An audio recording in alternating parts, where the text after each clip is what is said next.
Lecciones de explicación generales sobre procesos de litigio jurídico mexicano. Tercera parte.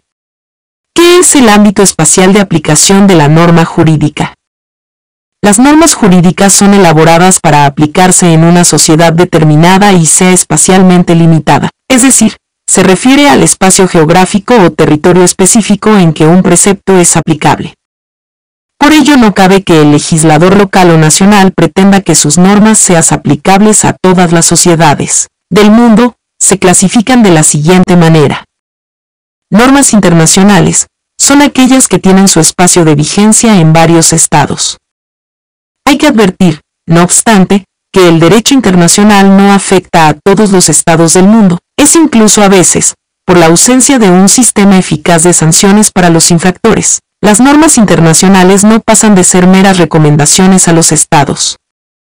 Normas nacionales son aquellas cuya vigencia se circunscribe al estado que las ha promulgado. Se dividen en federales, comprende las leyes que son obligatorias en toda la República.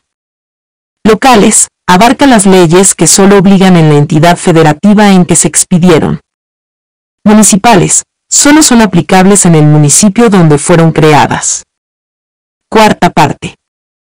El derecho de acción y diferentes tipos de acciones. Acción es la facultad de impulsar la actividad jurisdiccional, es decir, al ser ejercitada, el juzgador deberá resolver la pretensión que integra la demanda o escrito jurídico que sea presentado. Se ejerce en la demanda. Hay acciones nominadas y acciones innominadas. Las acciones nominadas son las que el legislador estableció expresamente en una norma con una determinada denominación, es decir, que en la norma cada acción tenga un nombre correspondiente. Ejemplo, acción reivindicatoria, acción hipotecaria, etc. Y por otra parte, las acciones innominadas son las que el legislador no estableció con una denominación específica en una norma.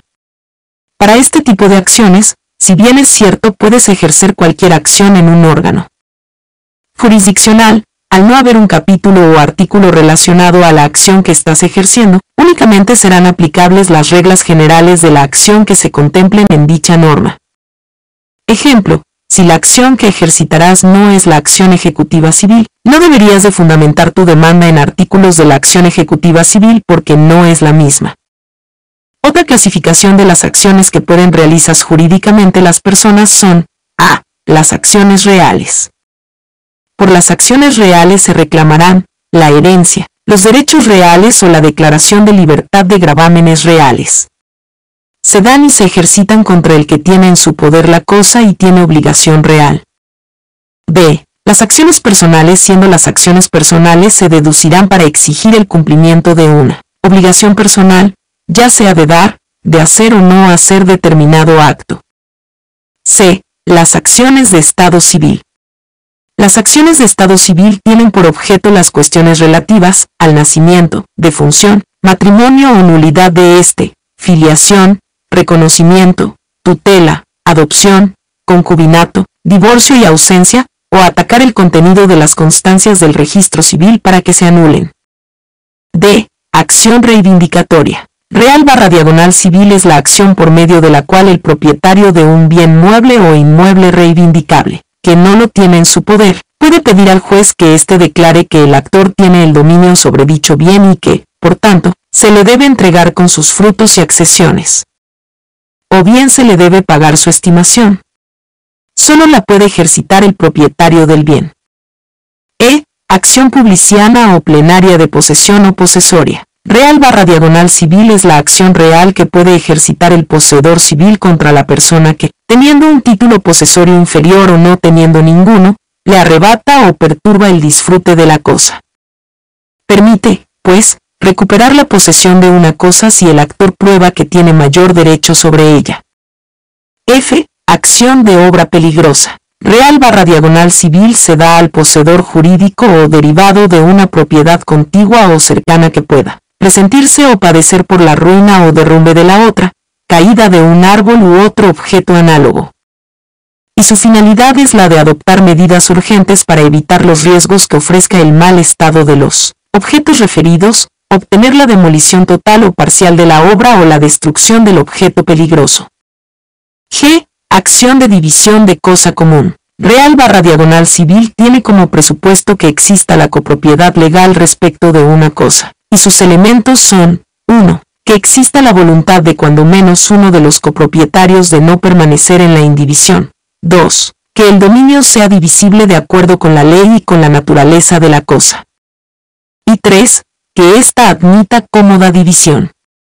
Luego, se entiende que se actualiza este último elemento cuando el bien es susceptible de partición material sin alterar sustancialmente su naturaleza, es decir, cuando se puede partir la cosa estableciendo fracciones iguales en precio, forma y accesorios inherentes, sin causar detrimento a su valor total. H. Acción hipotecaria. Real/Civil es aquella por medio de la cual un acreedor hipotecario puede pedir al juez que éste ordene la constitución, ampliación o registro de una hipoteca, o el pago o la prelación del crédito que ésta garantiza, y un deudor hipotecario puede pedir al juez que éste ordene la división, nulidad, extinción o cancelación de una hipoteca en el registro público de la propiedad. Y acción de indemnización por responsabilidad civil objetiva. Personal/Civil cuando una persona hace uso de mecanismos, instrumentos, aparatos o sustancias peligrosas por sí mismos, por la velocidad que desarrollen, por su naturaleza explosiva o inflamable, por la energía de la corriente eléctrica que conduzcan o por otras causas análogas.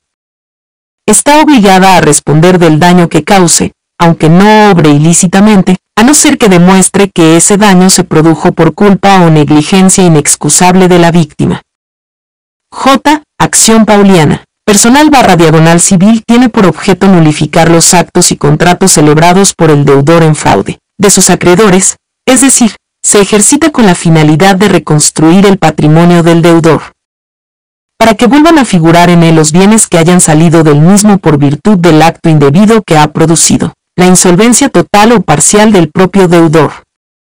K. Acción cambiaria. Ejecutiva/mercantil es la acción que asiste al tenedor legítimo de la letra de cambio, del cheque o del pagaré para cobrar su importe, intereses y ciertos gastos, de los obligados según el título. Acción penal. Se realiza por el Ministerio Público o ocurre ante el juez y le solicita que se aboque al conocimiento de un asunto en particular. L. Acción penal por particular o privada. El ejercicio penal corresponde al Ministerio Público, pero podrá ser ejercida por los particulares que tengan la calidad de víctima u ofendido únicamente en delitos perseguibles por querella, que la pena máxima de prisión no exceda de 3 años, o que la pena sea alternativa a la prisión. M. Acciones de condena, en las cuales el actor busca que con el fallo del juzgador que condene al demandado a la realización de una conducta de dar, hacer o no hacer su incumplimiento, traería como resultado la ejecución forzosa a través de la vía de apremio. N. Acciones declarativas con las que el actor busca que con el fallo del juzgador se limite a reconocer oficialmente un derecho a favor del actor en la forma que le ha sido reclamada. R. Acciones constitutivas en las que el actor busca que con el fallo del juzgador se obtenga la creación, modificación o la extinción de un derecho, una obligación o una situación jurídica específica. S. Acciones cautelares, también llamadas como acciones cautelares, preservativas o preventivas. El actor busca que con el fallo del juzgador se pueda conservar la futura efectividad de una acción definitiva, para el actor o para sus bienes. T. Acciones ejecutivas con las que el actor busca que desde su ejercicio hasta la emisión del fallo definitivo del juzgador, se afecte provisionalmente el patrimonio del autor. Ejemplo claro es un título de crédito. Paso un actor o demandante ejerce la acción, ataque, demanda. Paso 2 demandado opone excepción, defensa, contestación de la demanda. Quinta parte el contenido de la demanda. 1. Designación del juez o tribunal ante el cual se promueva. 2. Datos generales del actor. 3. Acción a ejercitar, en caso de ser una acción nominada, y vía de procedencia. 4. Nombre y domicilio del demandado. 5. Los hechos en que el actor funde su petición, narrándolos sucintamente, con claridad y precisión, de tal manera que el demandado pueda producir su contestación y defensa. 6. Con la demanda debe presentar el actor los documentos en que funde la acción, ofrecimientos de pruebas. 7. Los fundamentos de derecho. 8. Lo que se pida, designándolo con toda exactitud, en términos claros y precisos, pretensiones. Sexta parte. Las excepciones. Las excepciones son las defensas que puede emplear el demandado para destruir la acción o dilatar su ejercicio. Por ejemplo, 1. Incompetencia del juez, puede promoverse por declinatoria o por inhibitoria. Declinatoria. Se opone al momento de contestar la demanda ante el juez que es considerado incompetente. Inhibitoria. Se presenta ante el juez que es considerado competente.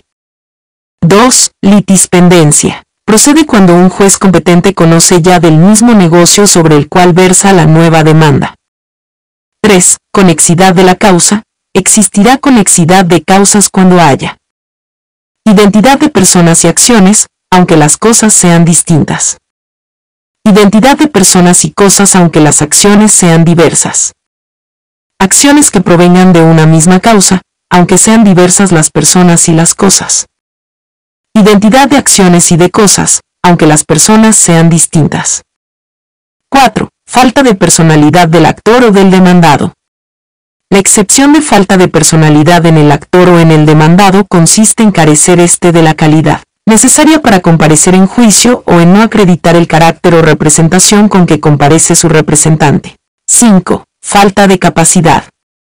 Se traduce en la falta de la condición jurídica en por la que un individuo puede adquirir derechos, contraer obligaciones y celebrar actos jurídicos en general y es de carácter material o sustantivo, pues incide en la validez del acto jurídico celebrado o en la existencia legal de un derecho o una obligación. 6. Cosa juzgada. Es la que se debe interponer para evitar que se vuelva a discutir un mismo asunto, del cual ya existe una sentencia dictada en otro juicio llevado entre las mismas partes y por la misma causa. Se puede dar el caso que el demandado no se limite a solo a poner defensas, sino que de igual manera contraataque, contrademande, esto sería la reconvención. Séptima parte de la lección 1.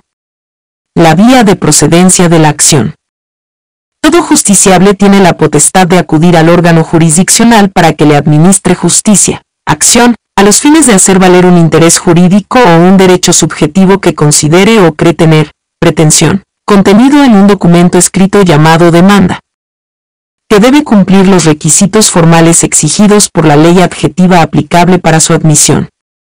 La vía de procedencia de la acción es el medio procesal que establecen las leyes adjetivas. Código Federal de Procedimientos Civiles, Código Nacional de Procedimientos Penales, etc., para que alguna persona pueda hacer valer un derecho o dirimir una controversia. La vía puede concebirse como el esquema del ejercicio de la potestad jurisdiccional, esto es, la forma o el camino por el cual se desarrolla el proceso. Ahora bien, la tutela judicial efectiva puede presentarse por medio de un proceso único previsto para que, a través de los órganos jurisdiccionales conozcan de todas las pretensiones sin limitación alguna, o el legislador puede establecer una pluralidad de vías, así, en el procedimiento ordinario, por regla general. Pueden desahogarse pretensiones de cualquier naturaleza. Sin embargo, el legislador complementó la vía ordinaria con otras vías especiales o privilegiadas que pueden estimarse más eficientes o adecuadas para cierto tipo de pretensiones. 1. La vía / juicio / procedimiento ordinaria, o ordinario. Por regla general, casi todos los juicios se resuelven por la vía ordinaria al menos que la ley tenga previsto algún procedimiento especial. La vía ordinaria se caracteriza por tener plazos más largos, en virtud de que una gran cantidad de juicios se tramitan por dicha vía. 2. Vía / juicio / procedimiento ordinaria, o ordinaria especial extraordinaria, o especial extraordinario. Son procesos con una tramitación especial frente a los juicios ordinarios, establecidos para conocer de pretensiones que tienen objetos específicos y determinados, es decir, son procesos ad hoc a dichas pretensiones. Quedando su uso limitado al objeto que marca la ley, consisten, regularmente, en procedimientos más rápidos y simplificados que el juicio ordinario, ya sea porque, en ciertos aspectos, Estos juicios privilegiados pueden estar condicionados por normas de carácter sustantivo que exigen normas procesales propias, o porque el legislador pretendía generar una mejor tutela judicial atendiendo a la naturaleza de ciertas pretensiones. Las vías ejecutivas, por ejemplo. Séptima parte. Las etapas del proceso ordinario de acuerdo con la teoría del proceso judicial. Primera etapa. Expositiva, donde se presentan la demanda y luego se admiten en plaza de ser el caso para dar paso a la contestación de la demanda, ejerciéndose una acción y oponiéndose excepciones. Segunda etapa. Probatoria, en la que se ofrecen todas las pruebas ya mencionadas en demandas y contestaciones para proceder a su admisión y desahogo. Tercera etapa. La conclusiva, en la que se oyen alegatos las autoridades y dictan sentencia. En materia civil, el Código Federal de Procedimientos Civiles establece que las cuestiones donde no exista alguna tramitación especial se deberán llevar por la vía ordinaria. Por ejemplo, en alguna situación donde exista controversia en relación al incumplimiento de un contrato en cuanto la ley no contempla un procedimiento especial, se resuelve por la vía ordinaria. Uno de los procedimientos especiales establecidos por el Código Federal de Procedimientos Civiles es el apeo, o deslinde, el cual tiene lugar siempre que no se hayan fijado los límites que separen un predio de otro u otros, o que, habiéndose fijado, haya motivo fundado para creer que no son exactos, ya porque naturalmente se hayan confundido, o porque se hayan destruido las señales que los marcaban, o porque éstas se hayan colocado en lugar distinto del primitivo. Otro ejemplo de procedimiento especial es el juicio sucesorio, el cual se divide en 4 secciones o etapas. La primera sección se llamará de sucesión y contendrá en sus respectivos casos: 1. El testamento o testimonio de protocolización, o la denuncia del intestado. 2. Las citaciones a los herederos y convocación a los que se crean con derecho a la herencia. 3. Lo relativo al nombramiento, no aceptación o remoción de albacea e interventores, y al reconocimiento de derechos hereditarios. 4. Los incidentes que se promueven sobre el nombramiento o remoción de tutores. 5. Las resoluciones que se pronuncien sobre la validez del testamento, la capacidad legal para heredar y preferencia de derechos. La sección segunda se llamará de inventarios, y contendrá: 1. El inventario provisional del interventor. 2. El inventario y avalúo que forme el albacea. 3. Los incidentes que se promuevan. 4. La resolución sobre el inventario y avalúo. La tercera sección se llamará de administración, y contendrá: 1. Todo lo relativo a la administración. 2. Las cuentas, su glosa y calificación. 3. La comprobación de haberse cubierto el impuesto fiscal. La cuarta sección se llamará partición y contendrá: 1. El proyecto de distribución provisional de los productos de los bienes hereditarios. 2. El proyecto de partición de los bienes. 3. Los incidentes que se promuevan respecto a los proyectos a que se refieren las fracciones anteriores. 4. Los arreglos relativos. 5. Las resoluciones sobre los proyectos mencionados. 6. Lo relativo a la aplicación de los bienes. Octava parte. En materia mercantil, el Código de Comercio establece los siguientes tipos de juicios. 1. Juicio ordinario mercantil. 2. Juicio oral mercantil. 3. Juicio ejecutivo mercantil. 4. Juicio ejecutivo oral mercantil. 1.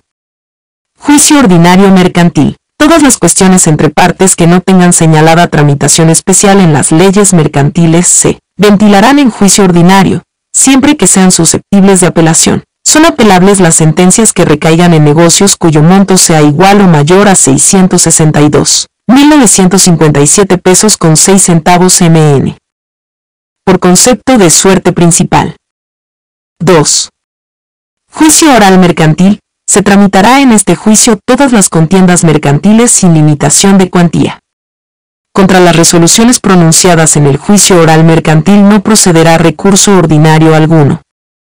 3. Juicio ejecutivo mercantil. tiene lugar cuando la demanda se funde en documento que traiga aparejada ejecución, por ejemplo un pagaré. 4.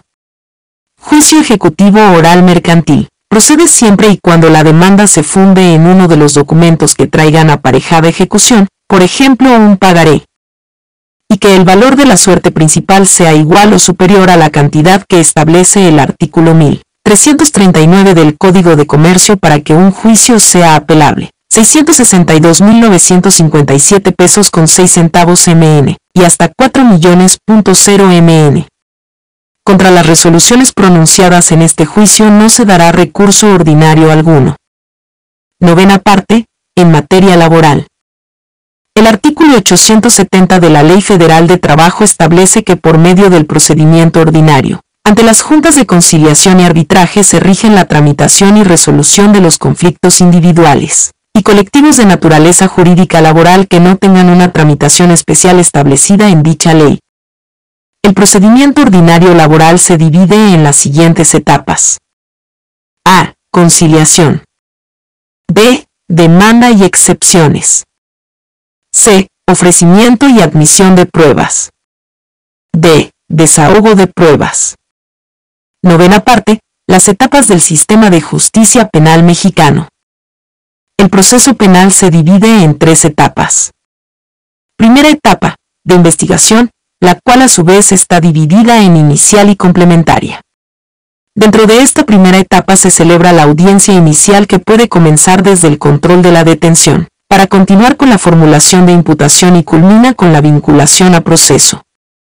Segunda etapa, intermedia o de preparación a juicio, donde se resuelve sobre la admisión de pruebas. Y tercera etapa, la de juicio oral, que inicia con la audiencia de debate, donde se desahogan las pruebas y que concluye con la sentencia. ¿Cómo es la etapa de investigación en el proceso penal? A. Investigación inicial. Comienza con la presentación de la denuncia y concluye cuando la persona imputada queda a disposición del juez. B. Investigación complementaria. Comprende desde la formulación de la imputación y se agota cuando se ha cerrado la investigación. En esta etapa se desarrolla la audiencia inicial que incluye el control de la detención en caso de flagrancia, la formulación de la imputación de cargos y la vinculación a proceso. El juez de control analiza la información, sujeta al imputado a proceso y otorga un plazo común al Ministerio Público y a la defensa para realizar la investigación complementaria. En este tiempo se recabarán los medios de prueba que se necesiten para perfeccionar la teoría del caso, los mismos con los que, en su momento, el Ministerio Público sustentará la acusación. Corresponde al Ministerio Público solicitar, en la audiencia inicial, las medidas cautelares que sean necesarias de acuerdo a los delitos que se formulan y según los antecedentes de prueba recabados en la investigación. ¿Cómo es la etapa intermedia o de preparación a juicio penal? Tiene por objeto el ofrecimiento y admisión de los medios de prueba, así como la depuración de los hechos controvertidos que serán materia del juicio oral. Comprende desde la formulación de la acusación hasta el auto de apertura a juicio. Tanto el Ministerio Público como la defensa presentarán sus pruebas ante el juez de control y él aprobará las que puedan llevarse a la siguiente fase. ¿Cómo es la etapa del juicio oral en el proceso penal? A. Es la etapa de decisión de las cuestiones esenciales del proceso. Se realiza sobre la base de la acusación en el que se deberá asegurar la efectiva vigencia de los principios de inmediación, publicidad, concentración, igualdad, celeridad y continuidad.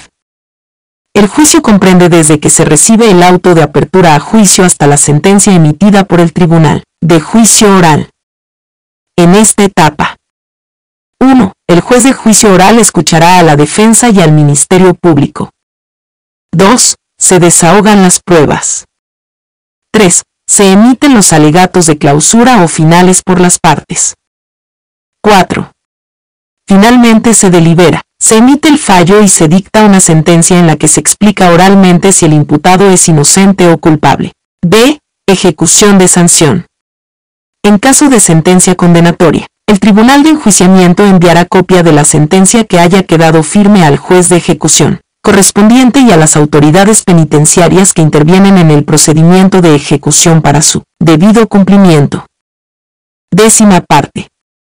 Las autoridades judiciales. Jurisdicción es la función pública que ejercen órganos del Estado independientes o autónomos, a través del proceso, para conocer de los litigios o las controversias que les planteen las partes y emitir su decisión sobre ellos, así como para, en su caso, ordenar la ejecución de tal decisión o sentencia. Se puede dividir en 1. Fuero local. Su función se dirige, regularmente, a la aplicación de las leyes y disposiciones jurídicas expedidas por el órgano legislativo de la entidad federativa correspondiente. Jerárquicamente empieza por el Tribunal de Segunda Instancia estatal o local, compuesto generalmente por 3 magistrados que resuelven en salas. Y un peldaño abajo se encuentra el juez de primera instancia de fuero común o local. 2. Fuero federal. Su misión se concentra en la aplicación de las leyes y disposiciones jurídicas federales o nacionales, expedidas por el Congreso de la Unión. Compuesto jerárquicamente por, en primer lugar, como la máxima autoridad, la Suprema Corte de Justicia de la Nación. En segundo lugar, los tribunales colegiados de circuito que conocen del juicio de amparo directo. En tercer lugar, los tribunales unitarios de circuito, que conocen como Tribunal de Segunda Instancia de Ulsade de lo que algún juez de distrito resolvió para asuntos de naturaleza federal. Y en cuarto lugar, los jueces de distrito que conocen del amparo indirecto y también conocen como jueces de primera instancia para asuntos de naturaleza federal, por ejemplo, conoce del procedimiento de concurso mercantil.